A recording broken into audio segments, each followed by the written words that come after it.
Hi, I'm Jeff Poole, one of the subject matter expert team members here at ICAR, and we're going to take a quick look at ADAS blind spot sensors.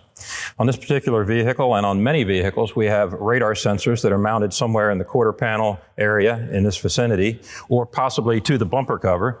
And the ones that are mounted on the body are in very close proximity to that bumper cover.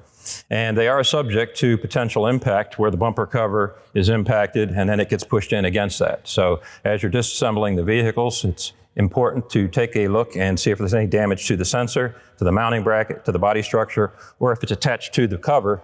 If you have a bracket that attaches to the cover, inspect those items very carefully as well. And again, this is critical to the operation of these systems, and these systems are very prolific on today's vehicles.